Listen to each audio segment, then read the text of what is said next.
Starliner through its journey through the atmosphere come off. That makes way for the landing airbags to deploy. And there's the main parachutes there on your screen. We see 3 out, currently reefing.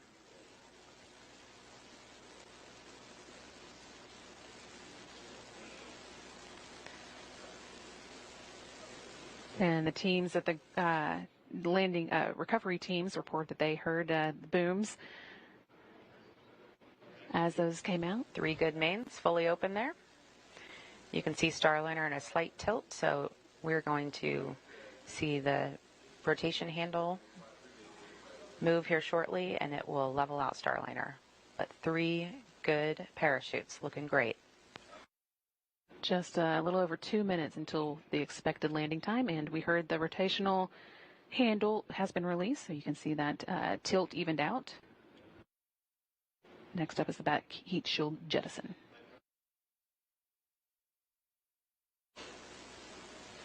And there it goes. That again makes way for the airbag inflation. Nice to see that. You can see the airbags deploying there on your screen. Those airbags are filled with nitrogen as they guide Starliner safely back to the desert floor.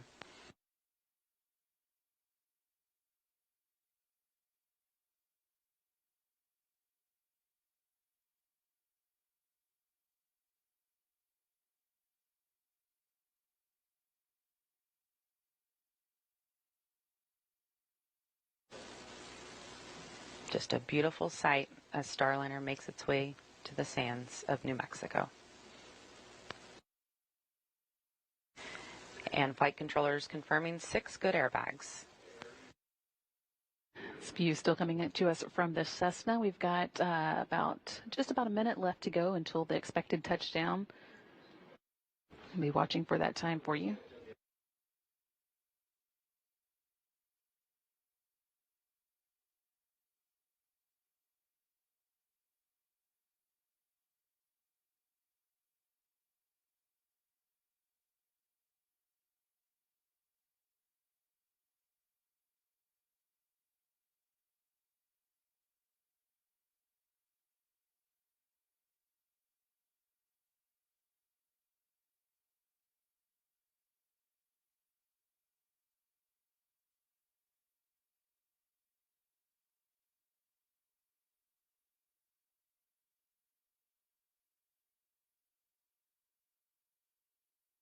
Just about 15 seconds away from expected touchdown.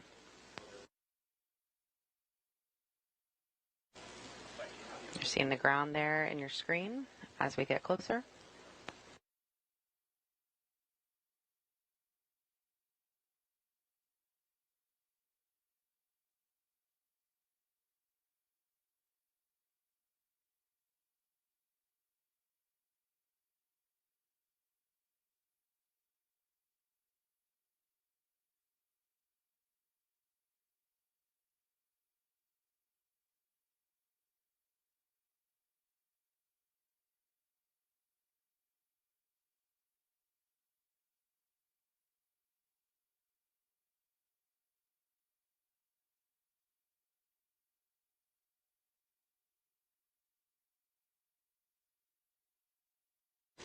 Touchdown.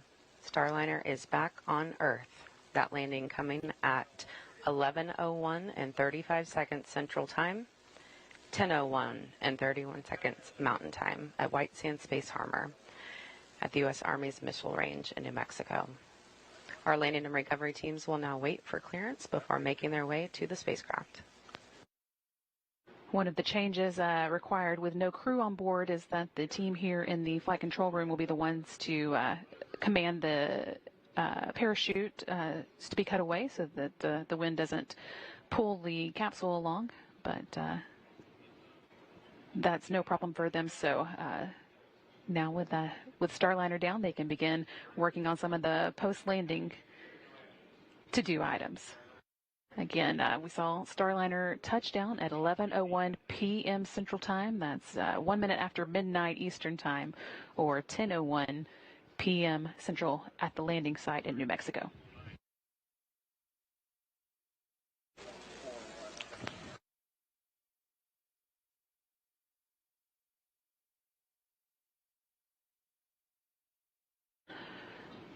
This is a view from the Cessna, still watching the drones slowly make their own way down. Those, of course, are the drogue parachutes that preceded the main parachutes, first slowing Starliner down before the large parachutes opened.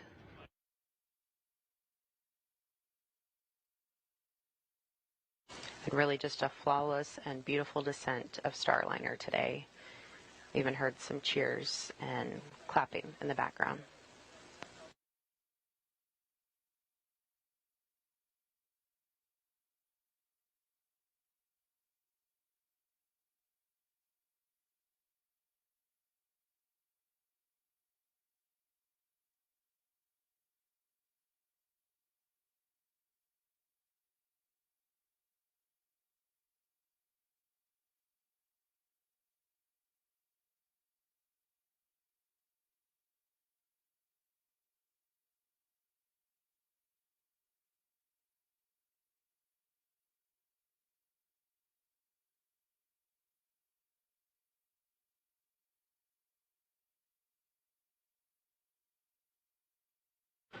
This again is the drogue parachute still making their way to the ground after Starliner has touched down with its main parachutes.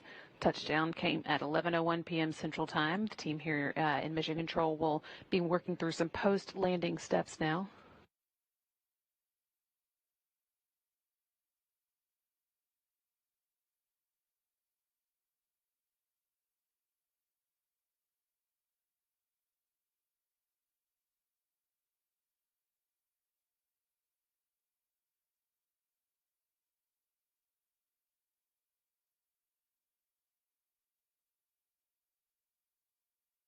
View here of Starliner at its landing site in White Sands at Space Harbor.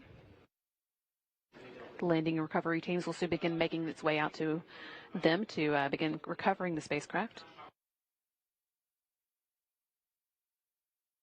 The team here in Mission Control is polling right now to see if everybody is ready to power off the vehicle. That again is a step that the flight control team has taken over with the lack of crew on board. Once the spacecraft is powered down, they will be transitioning control of the spacecraft over to the landing and recovery team. And it's a little difficult to see in this shot, but there is a strobe light on Starliner that will help the teams follow it out there.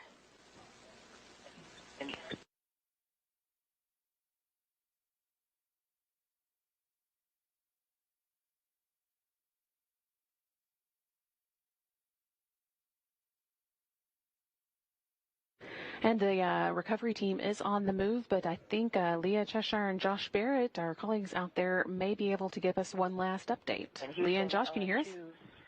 Great landing of Calypso. I don't think there could be a Brady, better hopefully. birthday. Obviously, we did have really a great show. We were able to see the cameras that you were watching too from the WB-57, from the Cessna, from the International Space Station. But Leah, can I interrupt you? Yes. Concur. It's been a really amazing day.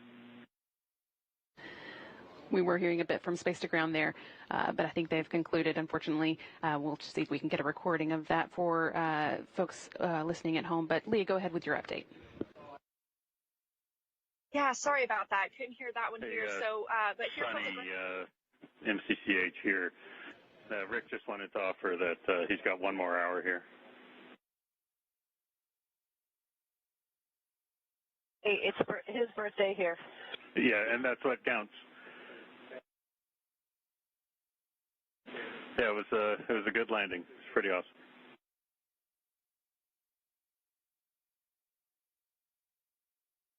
You guys are the best. You are the best. Thank you. Sunny Williams there, offering a slightly early happy birthday to Flight Director Rick Hempling. He will be celebrating his birthday on September 7th, but technically in Houston, we're still a little less than an hour away from that. They are, of course, already on September 7th at the International Space Station. But Leah, if you were still with us, we'll still take that update if you can give it to us. Yeah, so as I was saying, we got to see the capsule and the plasma trail coming up over the mountains from the southwest. And we were all still standing outside the convoy to watch that happen. But the most unexpected part was when I could hear the main parachutes being deployed. It was very faint, just a little bit of a rumble. But that strobe light really helped us identify Starliner as it was descending, and it would reflect a little bit up onto those parachutes. So we actually had a decent view as it was coming down under those chutes. And now we are actually on the drive out, and we can see the strobe light. It's giving us a great direction as we head toward the capsule.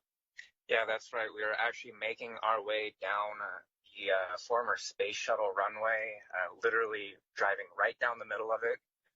Starliner is a little bit towards the southern end, so we see that strobe kind of in the distance there.